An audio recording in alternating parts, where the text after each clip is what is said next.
प्रार्थना करें।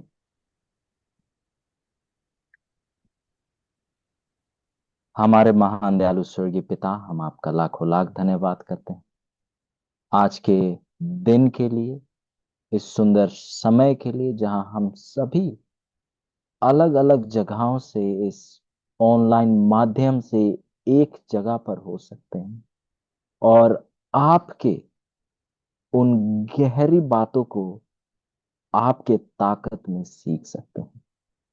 क्योंकि हम जानते हैं और आप जानते हैं कि कोई मनुष्य में ऐसी कोई काबिलियत नहीं, ऐसी कोई खूबी नहीं कि आपके उन गुण बातों को, उन गहरी बातों को लोगों के सामने पेश कर सके या लोग समझ सके। ये केवल आपका हमारे बीच में कार्य है कि हम वचनों को समझ पा रहे हैं और हम आपको महिमा देना चाहते हैं, बढ़ाई देना चाहते हैं, क्योंकि ये आपके ओर से है। और मैं धन्यवाद करना चाहता हूँ आपके बच्चों के लिए, आपके लोगों के लिए जो आपसे प्रेम करते हैं और इस समय को उन्होंने आपको सीखने के लिए उन्होंने अलग किया है। और इस समय वो शायद कोई दूसरे कामों में रह सकते थे, पर उन्होंने ये चुनाव किया है कि वो आपके चरणों तले आए और आपके बातों को आपसे सीखे। प्रार्थना करते हैं कि आप इन पर आशीषित कीजिए, आप इन्हें और गहराई से सिखाइए और ऊंचाई में ले जाइए और कई लोग इनके जरिए आपके सच्चाई को जान सके, आपको जान सके और आपके बड़े नाम की महिमा हो सके। हम प्रार्थना करते हैं कि आप भी हमारे इंटरनेट कनेक्शन को बनाए रखें, मजबूत रखें, ताकि हम में से किसी को भी आज के संदेश को समझने में कोई दिक्कत और परेशानी ना हो। और हम धन्यवाद करते हैं क्योंकि आपने हमारे प्रार्थना को सुन लिया है और आप हमें सिखाएंगे, आपका आत्मा अगुवाही करेगा और इंटरनेट कनेक्शन भी बिल्कुल मजबूत रहेंगे। आपके नाम की बड़ाई हो, क्योंकि आप हमारे प्रार्थनाओं का उत्तर देने वाले परमेश्वर हैं। धन्यवाद करते हुए इस विनती को आपके प्यारे पुत्र यीशु मसीह के नाम से मांगते हैं। आमीन। परमेश्वर का धन्यवाद हो कि हम जीवित हैं और दोबारा से हम एक साथ आ सकते हैं, एक परिवार के समान परमेश्वर के वचनों से उन गहरी बातों को, उन गुण बातों को सीखने के लिए। और परमेश्वर का मैं विशेष धन्यवाद करता हूँ आपके जीवन के लिए और आपके भूख और प्यास के लिए, परमेश्वर और उसके वचन के लिए। और मैं विनती करता हूँ कि परमेश्वर आपके भूख और प्यास को इसी तरीके से बरकरार रखे और हर एक दिन वो आपके भूख और प्यास को बढ़ाते ही चले जाएं। मेरी यही विनती है आपके लिए, आपके परिवार के लिए भी। और जो परमेश्वर हमारे बीच में कर रहे हैं, हम उन्हें जितना भी धन्यवाद दे वो कम है। हम देखते हैं कि दिन ब दिन हम नए से नए सच्चाइयों को हम सीखते चले आ रहे हैं और मैं विश्वास करता हूं कि आप इन सच्चाइयों को केवल अपने तक सीमित नहीं रख रहे हैं, पर अपने घर परिवार के सदस्यों के साथ भी साझा कर रहे हैं। और मैं विनती करता हूं कि जब आपको मौका मिले कभी अपने कलीसिया में, तो आप इन बातों को अपने कलीसिया में भी रखिए। आप कोशिश कीजिए कि आप वीक ऑफ प्रेयर रख लीजिए या ऐसे कोई एक साथ आने का समय आप बांध लीजिए, ताकि आप सभी, आप जिस जगह में भी हैं, शायद वो हिंदी नहीं बोल सकते या हिंदी समझ नहीं सकते हैं, तो आप उन जगहों पर इन सच्चाइयों को बताइए। और अजीजों, जब आप इन सच्चाइयों को लोगों के साथ साझा करेंगे, तो आप ये देखेंगे, आप ये जानेंगे कि आपको इन सच्चाइयों को समझने में और सहायता हो रही है। और अजीजों, मेरा अनुभव रहा है और कई ऐसे परमेश्वर के लोगों का अनुभव रहा है कि जब उन्होंने कुछ बातों को लोगों के साथ साझा किया, तो वो और उन बातों को और गहराई से समझ पा रहे थे। तो यदि आप चाहते हैं कि आप परमेश्वर के वचन को और गहराई से समझे और आप चाहते हैं कि वो आपके जीवन का एक अनुभव हो, तो ये जरूरी है कि आप उसे दूसरों के साथ साझा कीजिए। और आप नोट्स लेना बिल्कुल मत भूलिएगा। तो हम देखते हैं कि कल कुछ सवाल उठाया गया था कि कौन सा बाइबल जो है पहले लिखा गया था, रोमन कैथोलिक कलीसिया का बाइबल, या जो बाइबल हम आज पढ़ते हैं, जिससे हम आज पढ़ रहे हैं। और ये सवाल जो है, इसके बारे में हम अभी भी पढ़ाई कर रहे हैं। हम कुछ डॉक्यूमेंट्रीज को देख रहे हैं ताकि आपको जो है हर एक चीज जो पेश किया जाएगा उसके बारे में आपके सामने पुख्ता सबूत के साथ रखा जाए।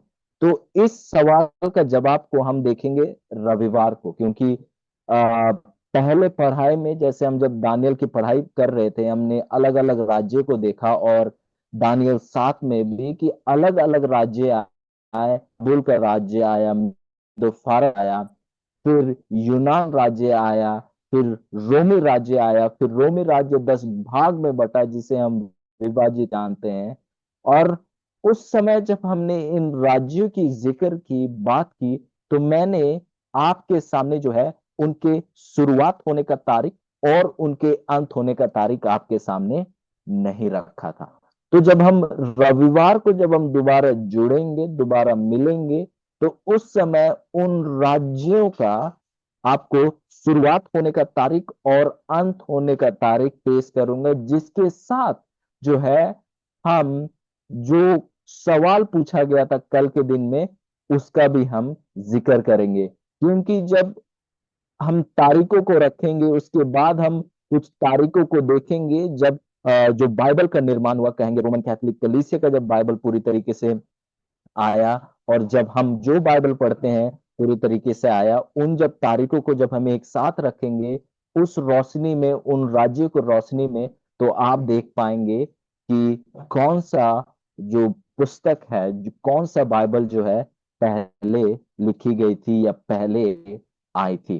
तो मैं चाहूंगा कि इस सवाल के लिए आपको बस थोड़ा सा इंतजार करना पड़ेगा। रविवार को जब हम मिलेंगे तो उस सवाल के बारे में हम बात करेंगे। तो हम थोड़ा सा रिव्यू करना चाहेंगे, बिल्कुल बिल्कुल, थोड़ा सा, ज्यादा नहीं। और मैं ज्यादा नहीं कर रहा हूँ रिव्यू, क्योंकि मुझे पता है कि वो आपके जहन में बैठ चुका है। और अजीजों, यदि ये आपका पहली बार है कि आप हमारे साथ जुड़ रहे हैं, या ये पहली बार है कि आप इस रिकॉर्डेड सेशन को आप यूट्यूब में देख रहे हैं, तो मैं आपसे प्रार्थना करता हूं कि आप कृपया करके इससे पहले के पढ़ाइयों को भी आप कृपया करके उन्हें देखिए, उनको दोबारा से पढ़िए, ताकि आपको जो है आज के संदेश को समझने में कोई दिक्कत परेशानी ना हो। तो हमने शुरुआत किया था हमारे पढ़ाई का दानियल के 2 से, और दानियल 2 में हमने देखा कि एक मूर्ति है जो कि अलग अलग पदार्थ से बनी हुई है। हमने देखा सोना, चांदी, पीतल और लोहा, लोहा और मिट्टी।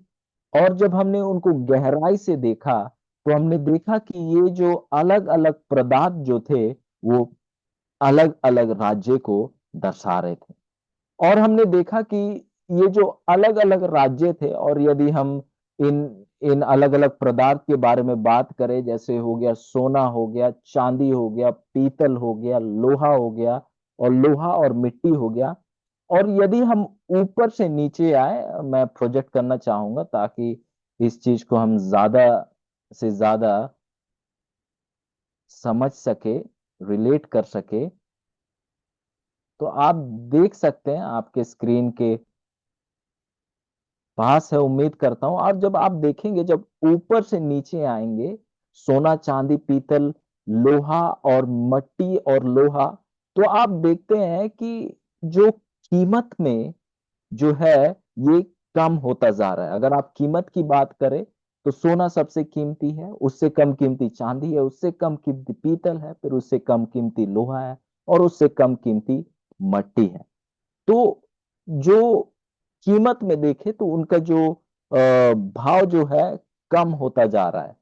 पर यदि हम ताकत में देखें, तो इन अलग अलग पदार्थों का ताकत क्या होता जा रहा है, बढ़ता जा रहा है। और ये एक बहुत बड़ा सबूत है कि यदि आने वाला राज्य, यदि पहले राज्य से ताकतवर ना होता, तो वो आने वाले राज्य को ना गिरा पाता। तो आप देखते हैं कि कीमत में तो वो कम हो रहे हैं, पर मजबूती में वो क्या हो रहे हैं, एक एक करके बढ़ते चले जा रहे हैं। और आप जानते हैं कि सोना किस राज्य को दर्शाता है, चांदी किस राज्य को दर्शाता है, पीतल किस राज्य को दर्शाता है, लोहा किस राज्य को दर्शाता है, पीतल और लोहा और मट्टी किस राज्य को दर्शाता है। मुझे विश्वास है कि आप इसको अच्छे तरीके से जानते हैं। फिर जब हम इसके बाद आए दानियल 7 में, और इस बात को हमने स्पष्ट किया कि एक सिद्धांत का इस्तेमाल किया जाता है दानियल और प्रकाशित वाक्य को पढ़ने में, और वो कौन सा सिद्धांत है? दोहराना और बढ़ाकर दिखाया जाना। दोहराना और बढ़ाकर दिखाया जाना। और इस सिद्धांत पे क्या होता है कि जो कहानी जो है सेम रहता है, वही पुराना कहानी दोहराया जाता है, पर जब पुराना कहानी दोहराया जाता है तो उसमें और जो है जानकारी जोड़ी जाती है। और दानियल 7 में हम देखते हैं कि वही पुराना कहानी दोबारा से दोहराया जाता है, और जब दोहराया जाता है तो कुछ जानकारी जो है और उस पर जुड़कर नजर आती है। हम बाबुल को देखते हैं, मेदो फारस को देखते हैं, यूनान को देखते हैं, रोमी राज्य को देखते हैं, फिर विभाजित यूरोप को देखते हैं। हम जब बाबुल में आते हैं तो हमें ये मालूम होता है कि किस प्रकार से जो बाबुल देश का राज्य का जो राजा था नबूकदनेस्सर जो है, उसका जो ताकत को किस प्रकार से तोड़ दिया गया था, छीन लिया गया था। पंख तोड़े जाना, उसकी गति में रुकावट लाना, फिर मनुष्य का दिल देना, उस बात को दिखाता है कि उसका ताकत जो है, जो एक हराने का ताकत जो है, वो किस प्रकार से कम होता जा रहा है। फिर हम उसके बाद आते हैं एक रीछ को, जिसके मुंह में तीन कहेंगे कि तीन हड्डियां हैं, पसलियां हैं। और वो इस बात को दर्शाता है कि जब ये रीछ आया, ये मिडो फारस का राज्य जब आया, तो इसने केवल एक राज्य का खात्मा नहीं किया, पर तीन राज्य का खात्मा किया, जो कि बाबुल था, लीडिया था और मिस्र का देश था। और हमने ये भी देखा कि इन दो राज्यों में से, मीदो और फारस में से, एक राज्य जो बड़ा था वो था फारस का राजा, वो ज्यादा ताकतवर था। फिर जब हम आगे आते हैं यूनान के राज्य में, हम देखते हैं कि एक चीता है जिसके चार सिर है और चार पंख है, जो इस बात को दर्शाता है कि ये जो राज्य है बहुत तेजी से राज्य के ऊपर चढ़ाई करेगा, बहुत तेजी से बहुत जगह को अपने कब्जे में ले लेगा। और हम यदि इतिहास में देखें तो बिल्कुल ऐसा ही होता है। पर हम देखते हैं कि बहुत जल्द जो है ये ताकत जो है ये भी टूटती है, और ये चार भाग में बांटी जाती है, जिसको हम देखेंगे कि वो चार भाग कौन कौन थे आने वाले समय में। फिर जब हम आगे बढ़ के आते हैं तो एक और राज्य आता है जो कि रोम का राज्य है। और रोम का राज्य जो हम देखते हैं कि वो एक अजगर जो कि भयानक है, सबसे भिन्न है, और वो हर एक चीज को कुचल डालता है। और जैसे हम देखते हैं कि जिस प्रकार से लोहा हर एक चीज को काट डालता है, कुचल डालता है, बिल्कुल वैसे ही जो है ये अजगर जो है हर एक चीज को कुचल डालता है। और हम देखते हैं कि इस अजगर के सिर पर 10 सींग हैं, जो कि 10 उस राज्य को दर्शा रहा था, विभाजित यूरोप के उन 10 राज्य को दर्शा रहा था, जिस प्रकार से दानियल 2 में उन टांग के उंगलियों से उन 10 राज्य को दर्शा रहा था। और हमने देखा कि और कुछ यहाँ जानकारी और जुड़ती हुई हम देखते हैं कि इन 10 सींग में से एक छोटा सींग निकलता है, जिसके वजह से तीन राज्य जो है उखड़ जाते हैं। और हमने देखा कि ये तीन राज्य कौन थे? हेरूली, वैंडल्स और ऑस्ट्रोगॉथ्स। और मैं उम्मीद करता हूं कि आप इन बातों को भूले नहीं हैं। फिर उसके बाद हमने 10 पहचान चिन्ह की ओर गए, और हमने देखा उन 10 पहचान चिन्हों को एक साथ। और हम जब उन 10 पहचान चिन्ह को देख रहे थे और जब परख रहे थे, तो हमने देखा कि वो जो छोटा सींग जो है, जो कि उन 10 राज्यों के बीच से निकला, और जिसके निकलने के कारण तीन जो है पहले के सींग उखड़ गए, वो जो ताकत जो है, ये छोटा सिंह के द्वारा जो ताकत की बात की जा रही, जिसको दर्शाया जा रहा है, ये कोई और नहीं पर रोमन कैथोलिक कलीसिया है। और यदि ये आप पहली बार यहाँ जुड़े हैं, आप ये सोच रहे होंगे कि ये कैसे, कि आप कह सकते हैं कि ये जो छोटा सिंह जो है रोमन कैथोलिक कलीसिया है। अजीजों, हमने इसके लिए एक एक करके हमने 10 पहचान चिन्ह को देखा था, और एक बिल्कुल छोटे समय में इसे हम दोहराना चाहेंगे। पहला वो ये था कि ये छोटा सिंह जो है रोमी राज्य से उठेगा, रोमी राज्य से उठेगा। और हमने देखा कि हाँ, ये छोटा सिंह जो है रोमी राज्य से ही उठा। क्यों? क्योंकि हम देखते हैं कि वो जो अजगर जो है वो रोमी राज्य को दर्शा रहा था, और उसके ऊपर सींग था, और उसी सींग के बीच में से छोटा सींग निकलता है और 3 सींगों को उखाड़ देता है। तो हम देखते हैं कि किस प्रकार से ये जो छोटा सींग जो है उस रोम के राज्य से निकलता है। फिर हमने दूसरा पॉइंट देखा कि ये जो छोटा सिंह है वो उन 10 10 राज्यों के बीच में से है। ये जो छोटा सिंह जो है इन 10 राज्यों के बीच से निकलेगा। ये हमने दूसरा पॉइंट देखा, और इस बात को हमने पहले पॉइंट में भी थोड़ा सा हमने जिक्र किया। फिर तीसरा हम देखते हैं कि ये ये जो छोटा सिंह जो है जब निकलता है, जब ये 10 राज्य जो है बिल्कुल स्थापित हो गए थे, जब ये राज्य को राज्य की तरह इनका जो है इतिहास में नाम लिख दिया गया था, उसके बाद हम देखते हैं कि ये छोटा सिंह निकल आता है। और यदि ये 10 राज्य स्थापित नहीं थे, उससे पहले निकलता, तो हम ये बात कभी नहीं कह सकते थे कि इसके आने के कारण 3 जो है राज्य वो उखड़ जाएंगे। ये 3 राज्य उखड़ जाएंगे, इस बात का सबूत है कि ये 10 राज्य जो है अच्छे से बन गए थे राज्य के तौर से, तब जो है ये छोटा सिंह निकल आता है। फिर हम चौथा पहचान चिन्ह को देखते हैं कि इसके आने से 3 राज्य क्या हो जाते हैं, उखड़ जाते हैं, जिसके बारे में हमने जिक्र किया। और पांचवा जो पहचान चिन्ह है वो ये है कि इस राज्य का अधिकारी एक मनुष्य है। और कोई कहेगा कि इसमें क्या नई बात है, हर एक राज्य का जो चालक जो है, जो मेन है, वो एक मनुष्य ही होता है। पर अजीजों, हम देखते हैं कि ये जो मनुष्य है ये भिन्न है बाकी मनुष्य से, क्योंकि ये जो है परमेश्वर परम प्रधान के विरुद्ध में बड़ी बारी बोलता है। हम देखते हैं कि ये ताकत जो है एक सताने वाली ताकत है। हम देखते हैं कि ये ताकत ने उस अंधकार के युग युग के समय, जो कि 1260 वर्ष के युग में, हम देखते हैं कि कई ईसाई लोगों को, जिन्होंने उनके कहने के अनुसार अपने आप को नहीं ढाला, उनका उन्होंने मौत के घाट उनको चढ़ा दिया। और हमने देखा कि लगभग 5 करोड़ ईसाइयों को उन्होंने मरवा डाला। और इन चीजों को यदि आप गहराई से देखना चाहते हैं, आपको पिछले पढ़ाइयों को देखना होगा।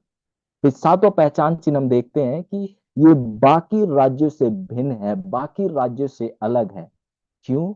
हमने देखा कि ये केवल एक राज्य है जो एक धार्मिक ताकत भी है और एक राजनीतिक ताकत भी है। आठवां पहचान चिन्ह हमने क्या देखा कि ये जो छोटा सिंह है ये बड़े बोलता है, निंदा के शब्द बोलता है। और जैसे हमने पढ़ा मरकुस 2 का 7, निंदा किस बात को कहते हैं? पाप का क्षमा करने का दावा को निंदा, परमेश्वर की निंदा कहा जाता है। हम देखते हैं कि फरीसी यीशु मसीह से कहते हैं कि आप क्या है, परमेश्वर का निंदा कर रहे हैं, क्योंकि आप एक मनुष्य होते हुए आप पाप क्षमा करने का दावा कर रहे हैं। अजीजों, परमेश्वर का आप निंदा करते हैं, परमेश्वर की आप तौहीन करते हैं, जब आप एक मनुष्य होकर पाप का क्षमा करने का आप दावा करते हैं।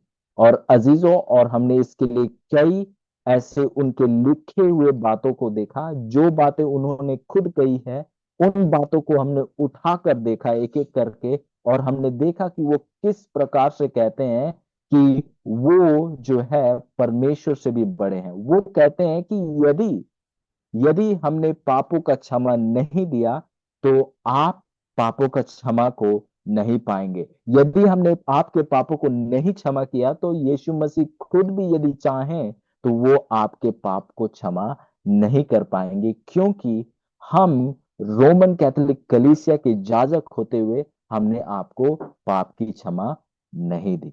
तो अजीजों, एक सवाल इसके साथ ये आता है कि कौन बड़ा है, जो पाप का क्षमा देता है या जो पाप का क्षमा नहीं दे सकता है? और उनके खुद के शब्द है, वो कहते हैं कि यदि हमने पाप का क्षमा नहीं दिया तो पाप की क्षमाई नहीं मिल सकती है। तो वो एक प्रकार से अपने आप को परमेश्वर से ऊंचा दिखा रहे हैं। परमेश्वर पिता, परमेश्वर पुत्र और पवित्र आत्मा से ऊंचा अपने आप को दिखा रहे हैं, और इस प्रकार से परमेश्वर का वो निंदा कर रहे हैं। और हम देखते हैं उस कॉन्सेप्ट को भी हमने देखा, फर्गेटोरी, जो एक समय था जब उन्होंने एक झूठी सीख सिखाई कि यदि आप चाहते हैं कि आपके परिवार के सदस्य स्वर्ग राज के भागीदार हो तो आपको कलीसिया को कुछ चंदा या आपको कुछ डोनेशन देना होगा, अन्यथा आपके परिवार के सदस्य जो मर चुके हैं, वो स्वर्ग राज में नहीं जाएंगे, वो कहीं स्वर्ग और कहेंगे पाताल लोक, हेल जिसे अंग्रेजी में कहते हैं, उसके बीच में वो क्या हो जाएंगे, फंस जाएंगे। और यदि आप पैसे देंगे तो हम उन्हें स्वर्ग भेज सकते हैं। और इस प्रकार से हम देखते हैं कि इन्होंने ऐसी झूठ सीख सिखाई। इन्होंने यह तक सिखाया कि इस पर्गेटोरी कॉन्सेप्ट से ये भी सिखाया कि यदि आप हमारी सेवा पूजा नहीं करेंगे, हमारी बातों के अनुसार नहीं चलेंगे, तो आप स्वर्गराज में प्रवेश नहीं कर सकते, आप स्वर्गराज में नहीं होंगे। और इफिसी 2:8 से हम देखते हैं, वचन साफ साफ कहता है कि हमारा उद्धार किसके द्वारा है? विश्वास के द्वारा है, अनुग्रह के द्वारा है, जो कि यीशु मसीह में है। हमारा बचाव कैसे होता है? अनुग्रह के द्वारा, जब हम यीशु मसीह पर विश्वास करते हैं। पर हम देखते हैं कि रोमन कैथोलिक कलीसिया जो है अपने आप को परमेश्वर से भी ऊंचा रखती है, और यह कहती है कि यदि हमने पापों का क्षमा नहीं दिया तो आपके पाप क्षमा नहीं होंगे, यदि आप हमारे बातों के अनुसार नहीं चलेंगे तो आप स्वर्गराज में भी दाखिल नहीं होंगे। और इसके बाद हमने 9वां पहचान चिन्ह को देखा, जो इस बात को कहता है कि ये जो ताकत जो है, छोटा सिंह ताकत जो है, ये समय और व्यवस्था को बदलने की कोशिश करेगा, आशा रखेगा।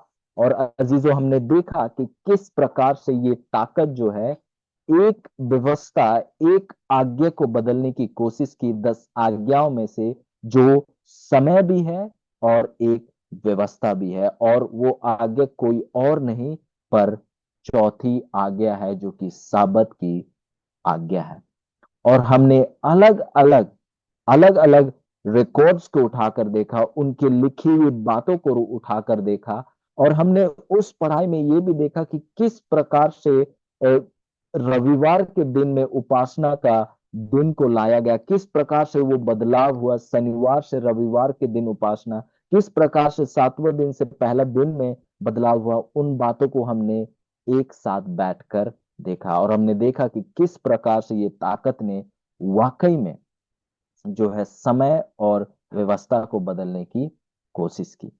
फिर इसके बाद हमने 10वें पॉइंट को भी देखा कि ये ताकत जो है काल, 2 काल और आधा काल। और यदि अंग्रेजी में आप पढ़े 10वां पॉइंट, दानियल 7:25 पे कहता है, हिंदी में पढ़े 3.5 काल, जो कि 3.5 साल कहता है। और हम देखते हैं कि वो 3.5 साल, जो यदि हम उसे जो शाब्दिक 3.5 साल ले, जैसे 1 साल, 2 साल, 3 साल, फिर आधा साल, 3.5 साल। और हमने इस बात को हमने परखा, और हमने परख कर हमने ये देखा कि ये ताकत जो है, छोटा सिंह ताकत जो है, कि रोमन कैथोलिक जो कलीसिया है, इस ताकत को केवल उन 3 राज्यों को हराने के लिए 45 साल लगे। उन 3 राज्यों को उखाड़ने में ही 45 साल लगे। इसका मतलब क्या है कि ये जो समय जिसका जिक्र किया गया है, ये कोई शाब्दिक साल नहीं है, पर ये भविष्यवाणी के साल है। तो हमने इसको परखने के लिए हमने पढ़ा इजिकेल की पुस्तक उसका इजिकेल की पुस्तक उसका 4 का 6 और गिनती की पुस्तक 14 का 34। और हमने वहां पाया और हमने देखा कि जिस समय का यहाँ जिक्र किया जा रहा है वो है दिन और साल का सिद्धांत। जो सिद्धांत का इस्तेमाल किया जाता है जब समय के साथ, समय की जब हम पढ़ाई कर रहे हैं भविष्यवाणी में, तो दिन और साल का सिद्धांत का इस्तेमाल किया जाता है। और ये दिन और साल का सिद्धांत क्या है अजीजों? ये बिल्कुल सरल है। दिन और साल का सिद्धांत पे एक दिन एक साल के बराबर होता है। क्योंकि यदि हम देखें 3.5 साल, यदि हम 3.5 साल कहें, और जब हम इतिहास में देखते हैं कि जो छोटा सींग जो है, रोमन कैथोलिक कलीसिया जो है, इसे उन 3 राज्यों को उखाड़ फेंकने में क्यों 45 साल लगे, तो आप देखते हैं कि ये वाकई में क्या है, भविष्यवाणी के साल है। जब हम इसको देखते हैं कि 3.5 जो साल है, अगर यदि हम उसे दिन में देखते हैं तो 1260 वर्ष होते हैं। और हमने देखा कि 1000, अगर हम इस सिद्धांत को हम इसके साथ रखें जो कि दिन और साल का सिद्धांत है, जिसे हम समय के पढ़ाई में, भविष्यवाणी के पढ़ाई में इस्तेमाल करते हैं, हमने देखा कि ये 1260 शाब्दिक दिन वाकई में 1260 भविष्यवाणी के दिन है, भविष्यवाणी के साल है, क्षमा कीजिएगा। ये जो 1260 शाब्दिक दिन वाकई में 1260 जो भविष्यवाणी के साल है। फिर हमने एक बात को परखने की कोशिश की कि ये छोटा सींग ताकत जो है किस समय में ये ताकत में आया, किस समय में ये वाकई में एक राजनीतिक और धार्मिक ताकत के तौर में जो है, जो सामने आया। कब ये ताकत का स्थापित हुआ एक राजनीतिक और धार्मिक ताकत के तौर से, और हमने इसको परखा था। और हमने देखा कि ये ताकत जो है 538 538 ईस्वी में जो है इस ताकत की शुरुआत हुई। और हमने देखा इतिहास से कि ये ताकत का खात्मा हुआ 1798 में, जब नेपोलियन बोनापार्ट का जो जनरल है, बर्थियर जो है, वो जो रोमन कैथोलिक जो है वेटिकन सिटी में जाता है, और जो पोप जो है उसको वो बंदी बना लेता है, और जिस बंदी में जो है पोप की मृत्यु हो जाती है। जिस कारण से हम देखते हैं कि जहां पर हम देखते हैं कि ये जो ताकत है, छोटा सींग का ताकत जो है, उसका जो है खात्मा हो जाता है। फिर अजीजों, हम देखना चाहेंगे कि 800 से 1798, क्या ये 1260 साल होते हैं? कैलकुलेटर का इस्तेमाल किया था और एक और बार करना चाहेंगे। 1798, उससे आप घटाइए 538 को, और आप देखेंगे कि वो बिल्कुल, आप देखेंगे कि वो 1000 जो है 1260 वर्ष होते हैं। तो हम देखते हैं कि वाकई में हमने इन 10 पहचान चिन्ह को जब हम रोमन कैथोलिक कलीसिया के साथ हमने रखकर देखा, तो हमने देखा कि ये 10 पहचान चिन्ह जो है रोमन कैथोलिक कलीसिया के साथ बिल्कुल मेल खाती है। और आप इस बात का गवाही दे पाएंगे क्योंकि हमने हर एक चीज को एक एक करके पढ़ा। और हम देखेंगे कि ये जो हमारे पास सवाल थे, ये 10 सवाल थे, केवल एक कलीसिया के साथ बिल्कुल अच्छे से मेल खाता है, वो है रोमन कैथोलिक कलीसिया। और अजीजों, हम किसी कलीसिया के विरुद्ध में नहीं है, पर हम केवल सच्चाई को आपके सामने पेश कर रहे हैं, क्योंकि शैतान ने हम सभी को अंधकार में रखा हुआ है, और हम चाहते हैं कि आप उस अंधकार से बाहर निकले। हमारे पास थोड़ी सी रोशनी परमेश्वर ने दी है, और हम उसे आप तक पहुंचाना चाहते हैं ताकि उस अंधकार से आप निकल जाए। क्योंकि हम जानते हैं कि आप यीशु मसीह को हमसे बेहतर प्रेम करते हैं, और हम नहीं चाहते कि आप उस अंधकार में रहे और उस अंधकार में उसे प्रेम करते रहे। हम चाहते हैं कि आप इस रोशनी में आकर यीशु मसीह को अपना प्रेम दिखाइए, क्योंकि यीशु मसीह आपको देखना चाहते हैं कि आप इस रोशनी में रहे। वो उनकी इच्छा है, और उस इच्छा के अनुसार हम आपके पास जो है इन सच्चाइयों को लाते हैं। आइए इन बातों को देखते हुए, आइए हम आप थोड़ी देर के लिए आज के पढ़ाई के लिए हम चलते हैं प्रकाशित वाक्य के किताब में, और कुछ बातों को और देखना चाहेंगे। तो हम देखते हैं कि दो पुस्तक है बाइबल में, एक है दानियल और एक है प्रकाशित वाक्य, जो कि बहुत चिन्हित रूप से लिखा गया है, जो कि पूरे तरीके से भविष्यवाणी की चीजों से भरी हुई है। और जब हम कहते हैं भविष्यवाणी की चीज, तो उन बातों की लेख है इन दो किताबों में, जो बातें आने वाले समय में होने वाली है, या उन बातों के बारे में इस पे लेख है जो बातें एक समय में होने वाली थी पर हो चुकी है। और हम देखते हैं जब दानियल और प्रकाशित वाक्य को जब हम एक साथ रखकर देखते हैं, तो हम एक चीज को देखते हैं कि ये दोनों किताब बहुत करीबी तौर से एक दूसरे के साथ जुड़ी हुई है। और बहुत हैरानी होती है कि दानियल और यूहन्ना जो है एक दूसरे को कभी जानते नहीं थे, एक दूसरे से मिले नहीं थे, और ये दोनों अलग अलग समय में जी रहे थे। इन दोनों का अलग अलग समय में जीवन था। पर जब इन दोनों के लिखे हुए बातों को देखते हैं, तो हम देखते हैं कि इनका बातों में जो है एक बहुत गहरा मेल है, एक बहुत गहरा रिश्ता है। और इस गहरा रिश्ता जो है इस बात का सबूत देता है कि वाकई में परमेश्वर का वचन, जो कि जैसे परमेश्वर ने दिया है वैसा वचन है, इस बात का हमें सबूत मिलता है कि वाकई में परमेश्वर का वचन जो है पवित्र आत्मा के द्वारा दिया गया वचन है। अजीजों, भविष्यवाणी जो है एक बहुत सामर्थ्य तौर है, जिससे हम इस बात का सबूत दे सकते हैं कि वाकई में बाइबल जो है, ये पवित्र शास्त्र जो है परमेश्वर की बोली हुई बातें हैं, कही हुई बातें हैं।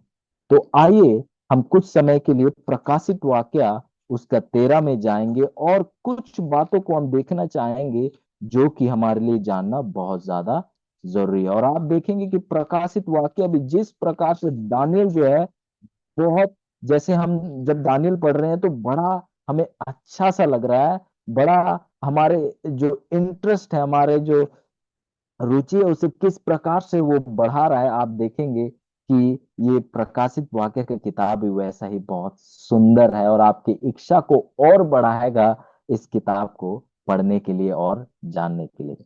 तो आइए हम पढ़ते हैं प्रकाशित वाक्य उसका 13 का 1। प्रकाशित वाक्य उसका 13 का 1 यहाँ इस प्रकार लिखता है, तब मैंने एक पशु को समुद्र में से निकलते हुए देखा, जिसके 10 सींग और 7 सिर थे। 10 सींग और 7 सिर थे। उसके सींगों पर 10 राज मुकुट, और उसके सिरों पर परमेश्वर की निंदा के नाम लिखे हुए थे। तो हम यहां देखते हैं कि प्रकाशित वाक्या 3 का 1 बताता है कि जो यूहन्ना है उसे क्या है, इसे एक दर्शन मिलता है, और उस दर्शन में उसे क्या दिखता है कि एक पशु है। कितना पशु है? एक पशु है। आप गौर कीजिएगा, एक पशु है जिसके कितने 10 सींग है। एक पशु 10 सींग और 7 सिर थे। अब देखिए अजीजों, एक पशु है, एक पशु है, 10 10 सींग है। एक पशु, 10 सींग और 7 सिर। आप गौर कीजिए, एक पशु, 10 सींग, 7 सिर। उसके सिंहों पर 10 राज मुकुट, और जो 10 सींग थे उस पर क्या है? राज मुकुट है। और उसके सिरे पर परमेश्वर की निंदा के नाम लिखे हुए हैं। और ये जो एक पशु है जिसके 10 सींग है, 7 सर है और 10 सींगों में राज मुकुट है, ये क्या के शब्द बोलता है? निंदा के शब्द बोलता है। आइए 13 का 2 को पढ़ेंगे। जो पशु मैंने देखा वह चिंते के चीते जो पशु मैंने देखा वह चीते के समान था। देखिए, चीते के समान था, और उसके पांव भालू के से और मुंह सींग का सा था। उस अजगर ने अपनी सामर्थ और अपनी सिंहासन और बड़ा अधिकार उसे दे दिया। तो अजीजों, हम यहाँ वचन में देखते हैं कि जो उसका पशु जो है देखा वह चीते के समान था। वो कैसा था? चीते के समान, पांव भालू के और मुंह सिंह के। और इसको ताकत कौन दिया? अजगर ने दिया। तो अजीजों, क्या आप इन जानवरों के बारे में यहाँ पहली बार सुन रहे हैं, कि कहीं और भी आपने ऐसे जानवरों का जिक्र होते हुए देखा? हाँ अजीजों, हम ये पहली बार नहीं सुन रहे। हमने इन जानवरों को पहले कहाँ देखा? दानियल 7 की पढ़ाई में।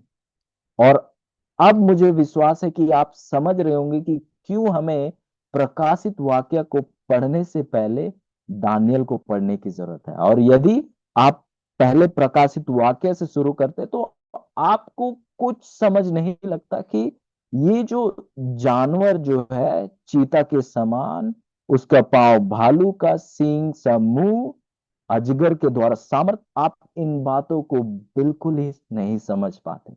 और मैं जानता हूं कि अब आपको बिल्कुल स्पष्ट है कि यदि मैं एक क्विज रख लूं तो आप सभी 100 का 100 मार्क्स लाएंगे, ये मुझे विश्वास है। क्योंकि आपको पता है आप कौन सा जंतु कौन से राज्य को दर्शाता है, या कौन सा पदार्थ कौन से राज्य को दर्शाता है। और हो सके तो एक दिन हम क्विज रखेंगे ये जानने के लिए कि हम कितना अब तक सीख चुके हैं। तो हम जब दानियल जो है, जब दानियल की किताब में जब हम थे, जब दानियल जो है इन जंतुओं की बात कर रहा था, हम देखते हैं कि वो किस जंतु से शुरुआत करता है? वो शुरुआत करता है सींग से। फिर आता है रीछ जो कि भालू। फिर हम देखते हैं चीता। फिर वो भयानक जंतु जो कि और बाकी राज्य से भिन्न है।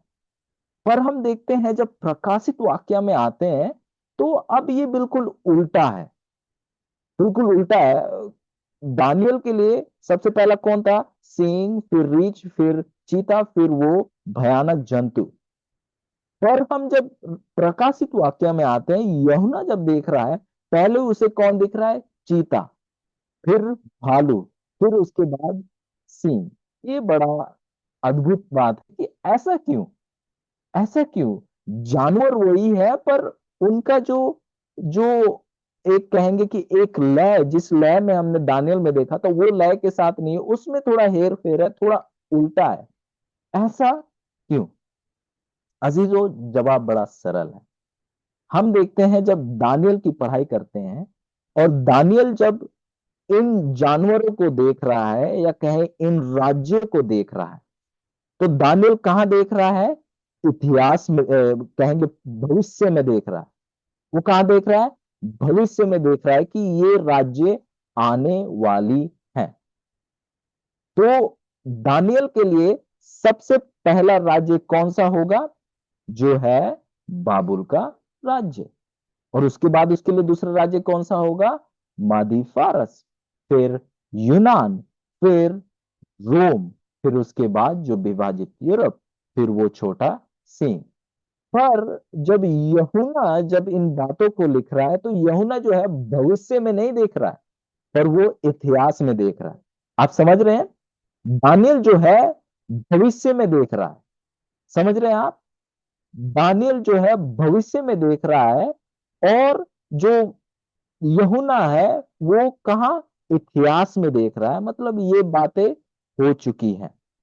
और यदि आप इतिहास से देखें, आप यदि इतिहास से देखें, और अभी जो यूहन्ना है वो कौन से राज्य में है, रोमी राज्य के समय में है। तो उसके लिए पहला राज्य कौन सा होगा, यूनान का राज्य, जो कि चीता के द्वारा दर्शाया गया।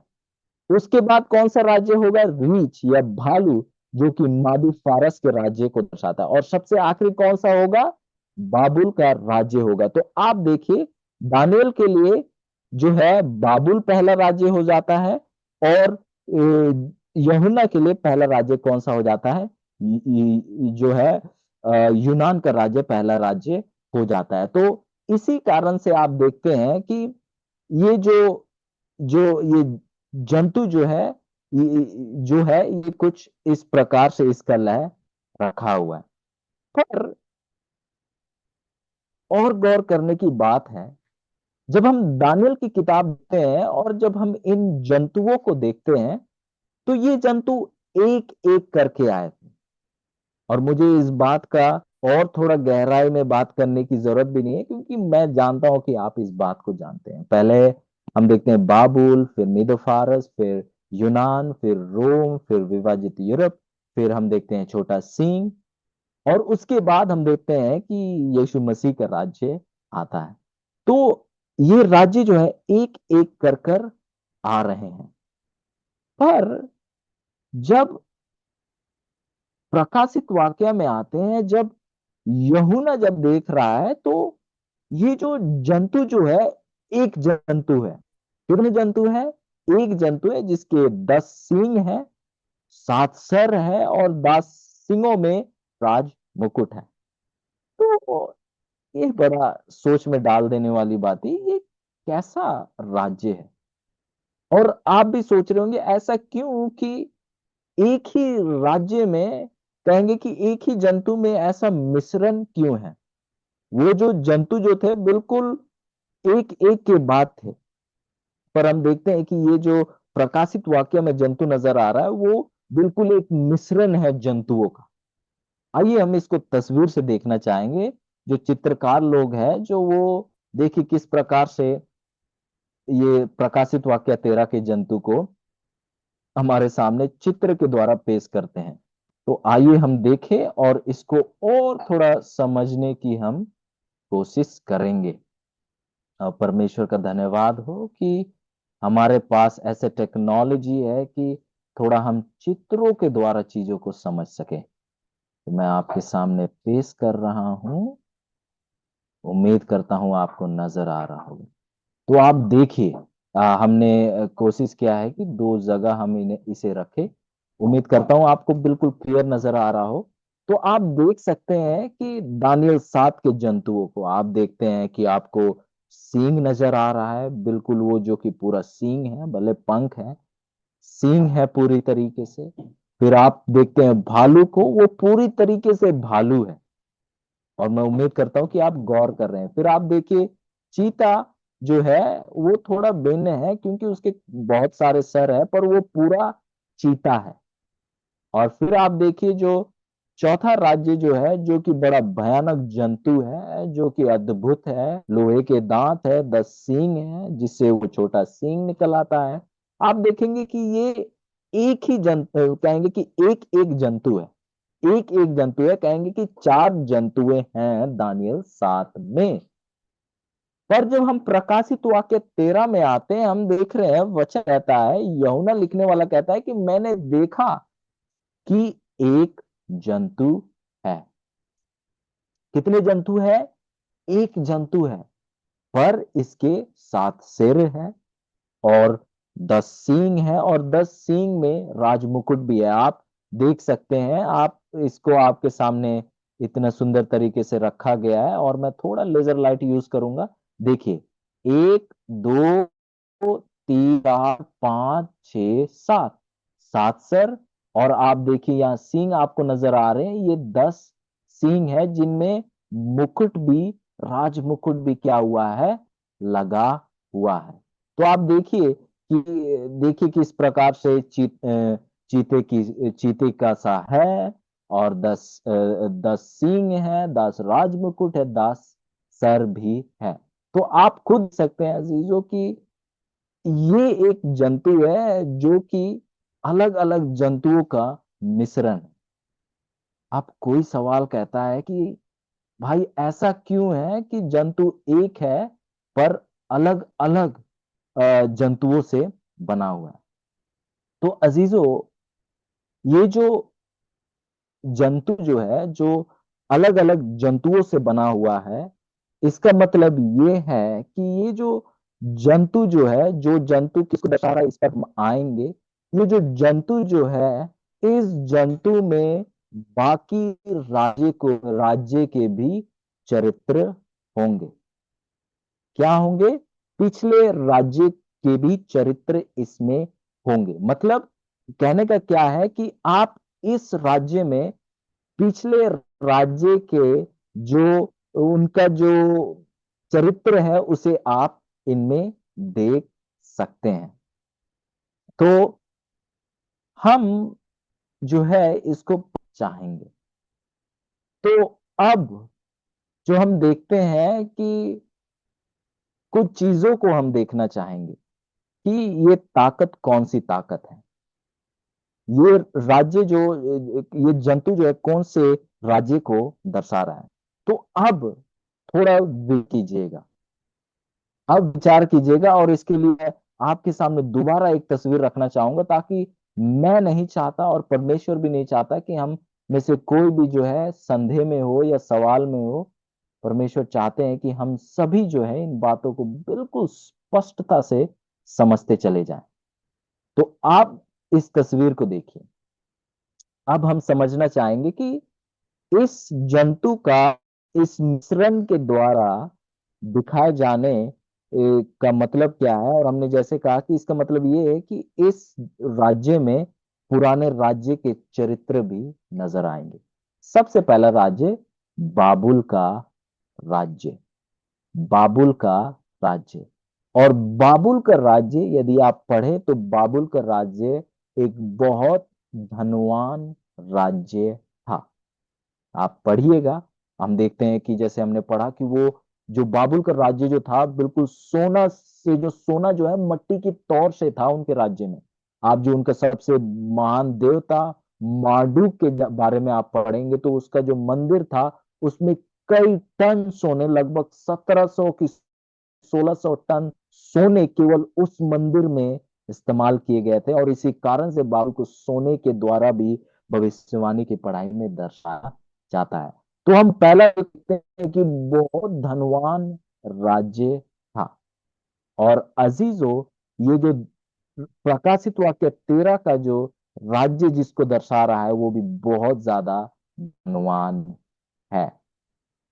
फिर यदि आप देखें मादी और फारस, हम देखते हैं कि मादी और फारस जो कि चांदी के द्वारा दर्शाया जा रहा था, वो द्वितीय राज्य था। मतलब ये दो राज्य थे, ये एक राज्य नहीं था, पर ये द्वितीय राज्य था। तो हम देखते हैं कि ये जो राज्य को दर्शा रहा है प्रकाशित वाक्य 13 में, ये भी द्वितीय राज्य है। और मैं जानता हूं कि आपके अब जो है घड़ी आपके शायद अब काम करने लग रहे हैं कि आप जो कनेक्शन, जो रिश्ता जो है, मैं उम्मीद करता हूं आप देख सकते हैं। फिर हम देखते हैं यूनान का राज्य। और यूनान का राज्य कैसे दर्शाया गया था? एक पिता जिसके 4 सिर हैं और 4 पंख हैं। और हमने पढ़ा कि यूनान का राज्य ही एक ऐसा राज्य था जो कि तेजी से बहुत तेजी से जो है बड़े जगह तक इसने अपना जो है ताकत का हम देखते हैं कि प्रदर्शन किया। कि हम देखते हैं कि अफ्रीका से भारत तक केवल कम समय 2 साल में उसने कब्जा कर लिया था। और हम देखते हैं प्रकाशित वाक्य 13 का जो ये जंतु है वो भी बड़ी तेजी से पूरी दुनिया में क्या हो गया? फैल गया। और हम फिर आते हैं अगला राज्य में, जो कि रोम का राज्य है, जो सबको पीस डालता है, जो कि सबसे बड़ा राज्य था। हम देखते हैं कि ये जो प्रकाशित वाक्य 13 का जो जंतु है, वो सबको पीस डालता है, चूर चूर कर डालता है, रौंद डालता है। और हम देखते हैं कि ये सबसे बड़ा राज्य है आज के समय में भी। तो अजीजों, देखिए किस प्रकार से जो पिछले राज्य है उसके चरित्र आपको इस राज्य में नजर आ रहे हैं। प्रकाशित वाकया 13 के राज्य में आपको नजर आ रहे हैं। तो आप देखिए, इसी कारण से जो है, ये जो जंतु जो आपको जो नजर आ रहा है कैसा है, अलग जानवरों का मिश्रण है। इसी कारण से आपको नजर आ रहा है, वो मिश्रण जो है इस बात को दर्शाता है कि ये राज्य जो है, ये राज्य जो है पिछले राज्यों के चरित्र को भी अपने अपने जो है अपने आप में वो दिखता है। अगर आप उस राज्य को देखेंगे तो उसके चरित्र को आप देख पाएंगे। और हमने देखा कुछ पहचान चिन्हों को, हमने जब छोटा सींग का पढ़ाई किया, कुछ पहचान चिन्हों को देखा। और उनमें से हम कुछ को देखने वाले हैं, जैसे कि ये सताने वाला ताकत था। ये जो छोटा सींग जो था, सताने वाला ताकत था। और हमने ये भी देखा जो ये छोटा सींग जो है, इसका अधिकारी एक मनुष्य है। इसका अधिकारी कौन है? एक मनुष्य है। और हमने तीसरा देखा कि ये बाकी राज्यों से अलग है क्योंकि ये एक राजनीतिक और धार्मिक ताकत है। फिर हमने देखा कि ये निंदा के बोल बोलता है परमेश्वर के विरुद्ध में। और हमने देखा कि ये समय समयों और आधा समय के लिए क्या है, ये ताकत में है। और फिर हमने ये भी देखा कि ये समय और व्यवस्था को बदलने की कोशिश करता है। तो आइए और कुछ आगे बढ़कर हम देखना चाहेंगे प्रकाशित वाक्य 13 में। आइए मेरे साथ पढ़िए, हम अंत की ओर जा रहे हैं। प्रकाशित वाक्य 13 का 5, यहां इस प्रकार लिखता है, बड़े बोल बोलने और निंदा करने के लिए उसे एक मुंह दिया गया और उसे 42 महीने तक काम करने का अधिकार दिया गया। अजीजों, जो ये ताकत जो है, ये जंतु जिसकी जिक्र की जा रही है प्रकाशित वाक्य 13 में, ये बड़े बोल बोलने और निंदा करने के लिए उसे एक मुंह दिया गया। मतलब इसका अधिकारी एक मनुष्य है। और ये निंदा के बाद बोल रहा है, बड़े बोल बोल रहा है। मतलब ये भी ऐसी ताकत है जो पाप को क्षमा करने का दावा करता है। ये भी एक ऐसी ताकत है जो अपने आप को परमेश्वर से ऊंचा दिखाता है। फिर हम देखते हैं कि इसे कितने महीने के लिए, 42 महीने के लिए, 40, 41, 42, 42। यदि आप 3.5 साल जो है उसमें यदि मैं आपको पूछूं कितने महीने हैं, तो आप कहेंगे कि उसमें 42 महीने हैं। मतलब यदि हमने भविष्यवाणी में पढ़ा कि भविष्यवाणी में एक सिद्धांत का इस्तेमाल किया जाता है जब हम समय को पढ़ते हैं, वो क्या है? एक दिन एक साल के संति है। तो हम यदि 42 महीने को यदि हम उसे दिन में बदले तो कितने दिन बनते हैं? 1260 दिन। और यदि हम भविष्यवाणी के समय में देखें, भविष्यवाणी के उस सिद्धांत के अनुसार देखें, तो 1260 वर्ष होते हैं। तो अजीजों, देखिए कि किस प्रकार से प्रकाशित वाक्य इस ताकत के बारे में जिक्र करता है। आइए प्रकाशित वाक्य उसका 13 का 7 में देखेंगे और कुछ परखना चाहेंगे कि ये कैसी ताकत है। फिर उसे यह भी अधिकार दिया गया कि पवित्र लोगों से लड़े और उन पर जय पाए, और उसे हर एक कुल और लोग और भाषा और जाति पर अधिकार दिया गया। अजीजों, ये जो ताकत जो है जिसे आप प्रकाशित वाक्य 13 में देख रहे हैं, ये एक सताने वाली ताकत है। ये पवित्र लोगों को रौंद डालता है, पवित्र लोगों को सताता है, उनको मारता है, पीटता है, और ये किसी को भी नहीं छोड़ता है जो इस ताकत के विरोध में खड़ा होता है। अजीजों, ये जंतु जिसे आप देख रहे हैं प्रकाशित वाक्य 13 में, ये कोई और नहीं पर वो छोटा सींग है। ये कोई और नहीं बल्कि वो छोटा सींग है अजीजों। आइए फिर हमने कुछ और भी देखा प्रकाशित वाक्य 3:2 में। यहाँ इस प्रकार लिखता है, जो पशु मैंने देखा वह चीते के समान था और उसके पांव भालू के से और मुंह सींग का सा था। उस अजगर ने अपनी सामर्थ और अपनी सिंहासन और बड़ा अधिकार उसे उसे दे दिया। तो अजीजों, इस जंतु को अधिकार, सामर्थ और ताकत कहां से प्राप्त हुई? उस अजगर के द्वारा प्राप्त हुई। तो हम जानना चाहेंगे कि ये अजगर जो जिसका जिक्र किया जा रहा है, ये अजगर कौन है? हम ये बात तो हमने परख लिया कि जिस ताकत की प्रकाशित वाक्य 13 में जिक्र की जा रही है वो वाकई में छोटा सींग है। ये वाकई में ये छोटा सींग है जिसके बारे में हमने दानियल 7 में पढ़ा।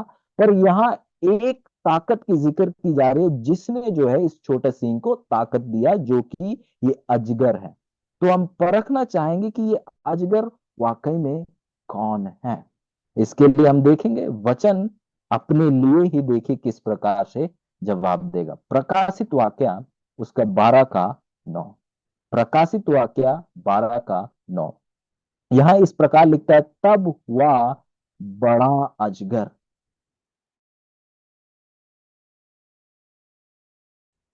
जो इब्लीस और शैतान कहलाता है और सारे संसार का भरमाने वाला है, पृथ्वी पर गिरा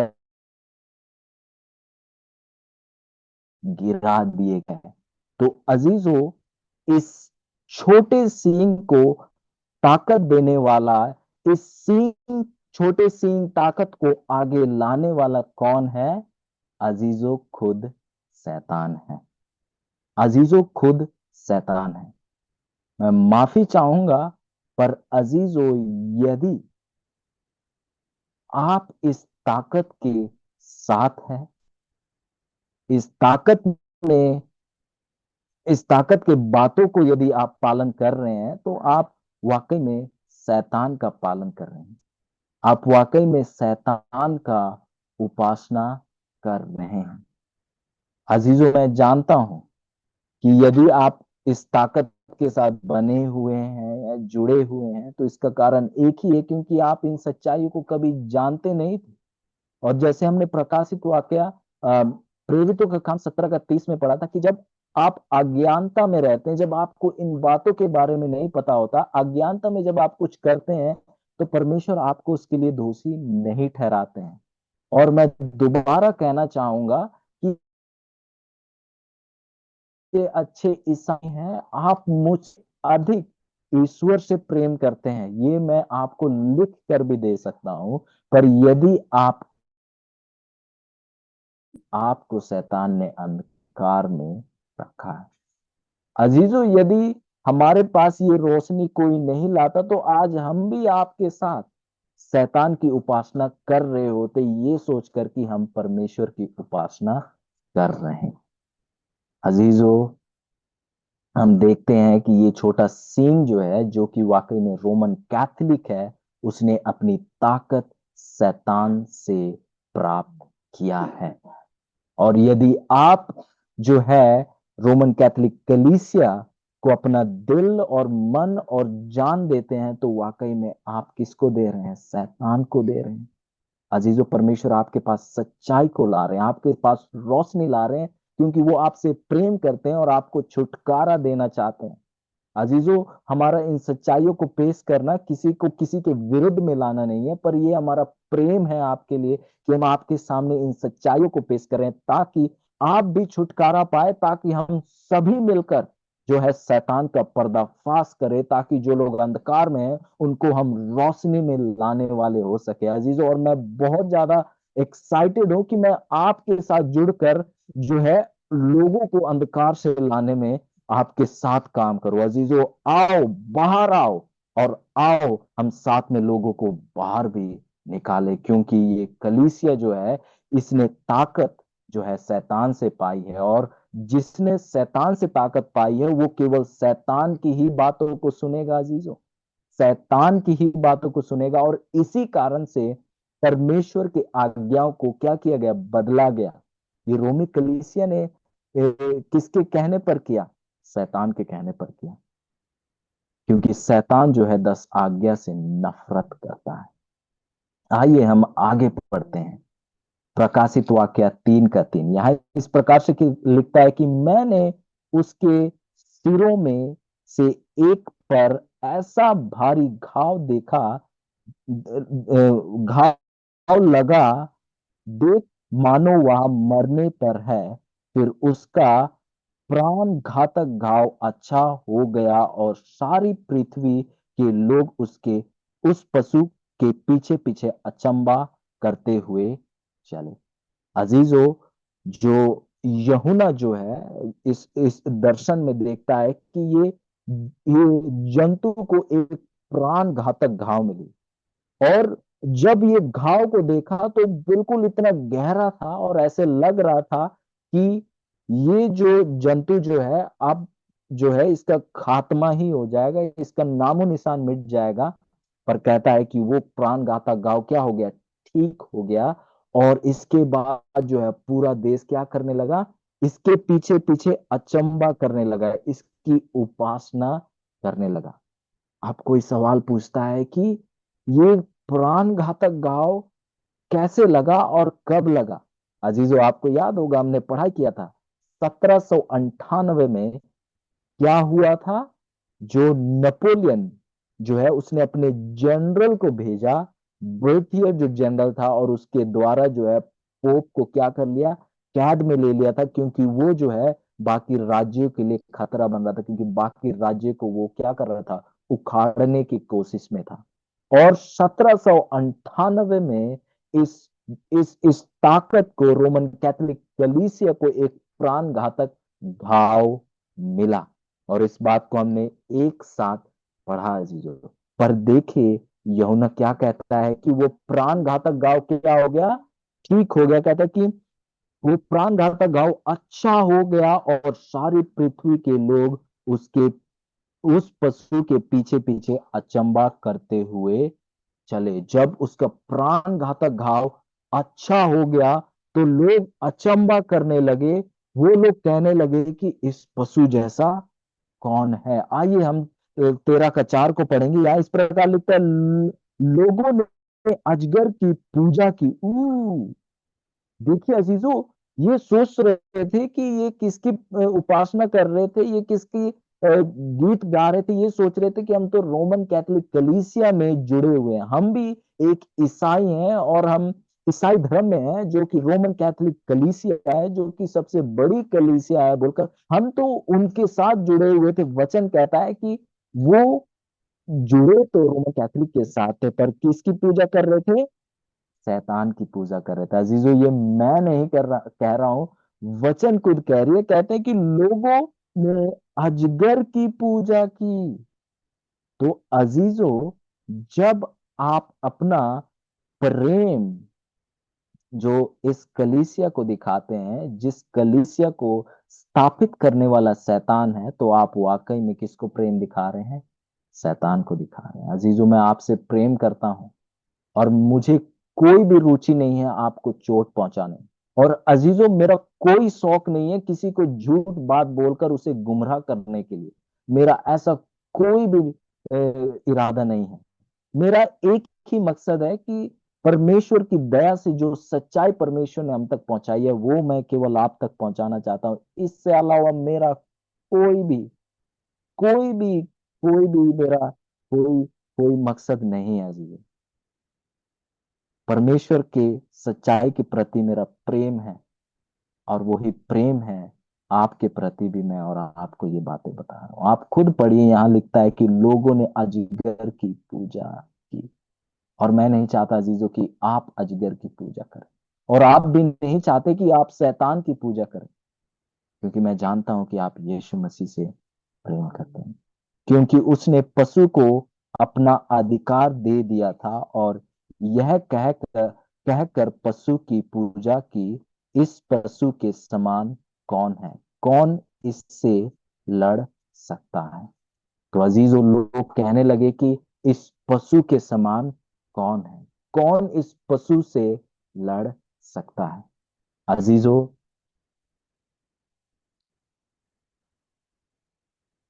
आप परमेश्वर से बहुत प्रेम करते हैं, ये बात में मुझे कोई संकोच नहीं है। पर आइए परमेश्वर को सही स्थान पर रहकर हम उसका आराधना उपासना करें। शैतान ने अपने जालों के द्वारा हमें अंधकार में रखा है, और इसी कारण से शायद आज तक हम ये कहने लगे कि इस पशु के समान कौन है, रोमन कैथोलिक कलीसियस जैसा कौन है। कारण क्या था? हम अंधकार में थे।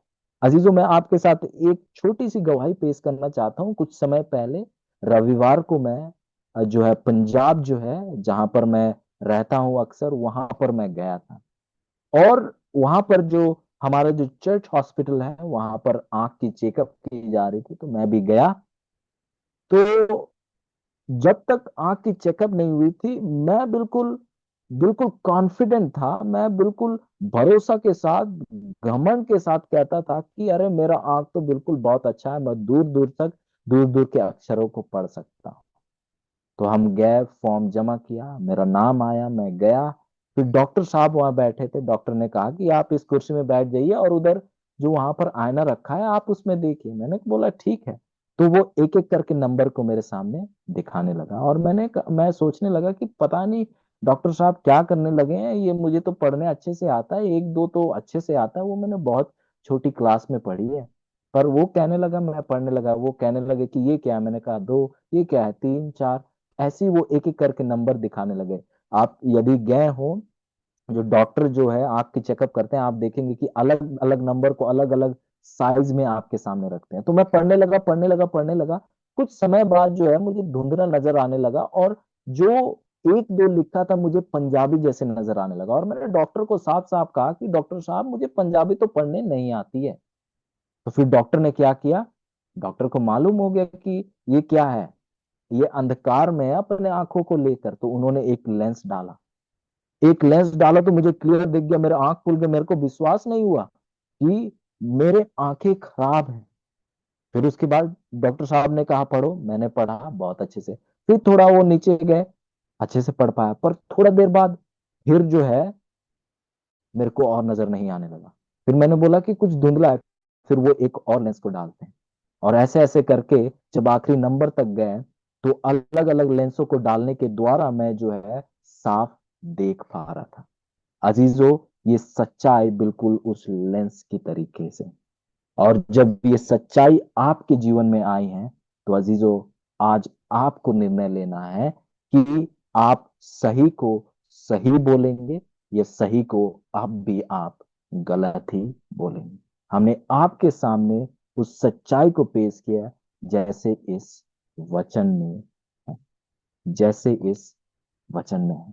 मैं परमेश्वर को पूरे सच्चाई के साथ मैं उसकी सेवा और पूजा करना चाहता हूँ, और मैं उम्मीद करता हूं कि यही आपकी भी इच्छा है। और अजीजों, ये जो छोटा सींग जो है, ये रोमन कैथोलिक कलीसिया जो है, जिसको हमने एक साथ पढ़ा, इसने अपनी ताकत शैतान से पाई। और शैतान का एक ही मकसद है, आपका बर्बादी। और वही आपके साथ करना चाहता है, आपके परिवार के साथ करना चाहता है। आज आपको रोशनी मिली है, आपके आंखों के सामने एक और लेंस डाला गया है, और आप देख पा रहे हैं कि क्या है और क्या नहीं है। आज आपको निर्णय लेने की जरूरत है। आइए पहला यूहन्ना 1 का 7 पढ़ेंगे, जिसके साथ हम अंत करेंगे। पहला यूहन्ना 1 का 7 यहाँ इस प्रकार लिखता है, पर यदि जैसा वह ज्योति में है, वैसे ही हम भी ज्योति में चले, तो एक दूसरे से सहानुभूति रखते हैं, और उसके पुत्र यीशु का लहू हमें सब पापों से शुद्ध करता है। अजीजों, यदि आप चाहते हैं कि उसी ज्योति, उसी सच्चाई में चले जिस ज्योति और सच्चाई में खुद परमेश्वर है, तो अजीजों, आपको जब आज सच्चाई मिली है उसे आपको गले लगाने की जरूरत है। निर्णय आपको लेने की जरूरत है। निर्णय मुझे लेने की जरूरत है कि मैं शैतान की उपासना करूंगा, कि मैं सच्चे जीवित जिंदा परमेश्वर की उपासना करूंगा, जो हमें बहुत जल्द लेने आ रहा है, जो हमारे लिए जगह तैयार कर रहा है। यदि ये आप है और आप कहते हैं कि मैं रोशनी में चलूंगा, मैं सच्चाई में चलूंगा, मैं परमेश्वर की उपासना करूंगा। हाँ, मेरी आंखें धुंधली थी, हाँ मैं अंधा था, मैं अंधकार में था, पर आज परमेश्वर ने मेरा इलाज किया जब मैं उसके पास गया। और आज के बाद मैं केवल उस सच्चे परमेश्वर की उपासना करूंगा। यदि ये आप हैं और ये आप निर्णय ले रहे हैं और आपके परिवार के लिए निर्णय ले रहे हैं, तो मैं आपसे विनती करता हूं, आप अपने घुटनों में आइए और ये निर्णय लीजिए। और मैं भी घुटनों में आऊंगा और मैं परमेश्वर से विनती करना चाहता हूं कि मुझे सहायता कीजिए कि मैं आपकी उपासना करूं। और यदि ये आप है, तो आइए हम घुटनों में आए और परमेश्वर से ताकत मांगे कि हमें उसकी उपासना करने में सहायता करें। आइए हम प्रार्थना करें। महान दयालु स्वर्गीय पिता, लाखों लाख धन्यवाद हो आपके बड़े नाम की, पवित्र नाम की, कि आप हमसे अद्भुत प्रेम करते हैं और आपने हमें अपने वचन के सच्चाइयों को पेश किया है। आप एक एक करके हमारे आंखों के सामने लेंस को रखते जा रहे हैं, ताकि हम देख सके कि क्या सच है और क्या झूठ है।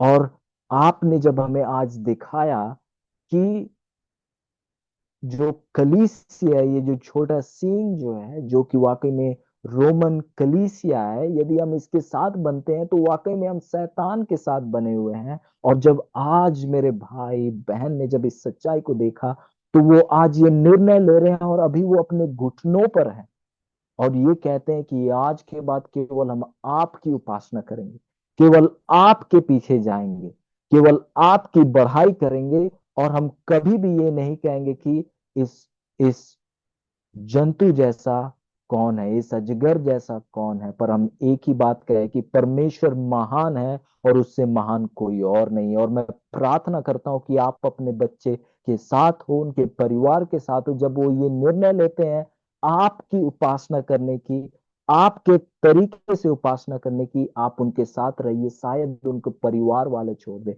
शायद लोग उनको परेशान करे, उनके ऊपर दुख तकलीफ लाए, पर आप उनके साथ रहिए, उनका ताकत, उनका साहस बनिए और उनको मदद कीजिए कि वो इस ज्योति में चलते हुए पाए जाएं।